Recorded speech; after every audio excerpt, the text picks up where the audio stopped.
msalabani.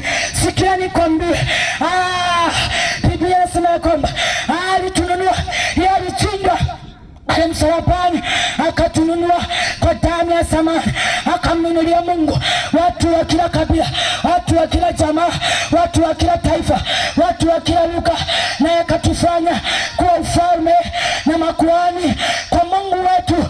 Sikia nikwambie, hapo ulipo unaomba, unasikilizwa, ni kwa sababu Yesu Kristo alikufa msalabani.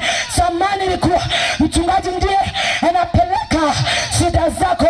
Kulikuwa na pazia la hekalu ambalo hakumruhusu mtu yeyote tu kuingia, ila kuhani peke yake ndiye aliyebeba shida za watu wote, ndiye aliyebeba matatizo ya watu wote, akayapeleka mwenyewe. Sikia nikwambie, pale msalabani Yesu alitupatanisha na Mungu wetu.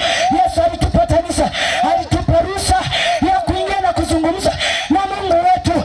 Kila mmoja akapokea neema ya kuzungumza na Mungu majira yote, wakati wowote, sehemu yoyote. Unaweza kumwambia, Baba niko hapa, robo sitaya, nisaidie Mwokozi.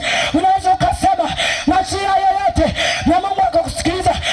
Sikia, sio bure, iko sadaka ya damu ya Yesu iliyokupatanisha pale msalabani. Sikia nikwambie habari njema za Yesu Kristo, ya kwamba mauti ya Yesu pale msalabani imetupa ruhusa mimi na wewe kuongea na Mungu wetu bila ya kuwa na shida. Hebu chapa makofi, ongeza shangwe, ongeza na vigelegele kwa mfalme Yesu. Hakika Mungu anatupenda, hakika Mungu anatupenda.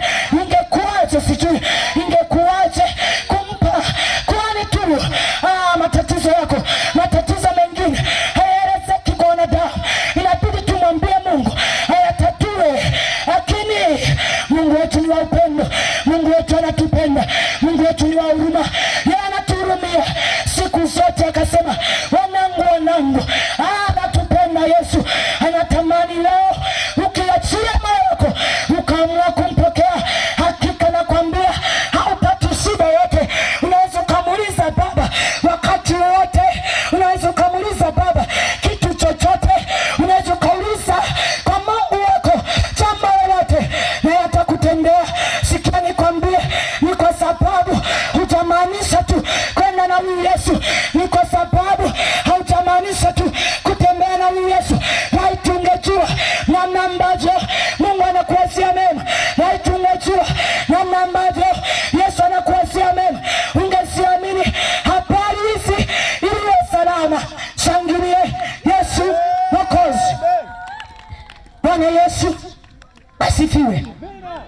Mfalme Yesu asifiwe. Yesu Kristo nasema asifiwe juu ya mji wa Kandete. Haleluya. Ni habari njema za Yesu Kristo. Nilikuwa nazungumzia kwamba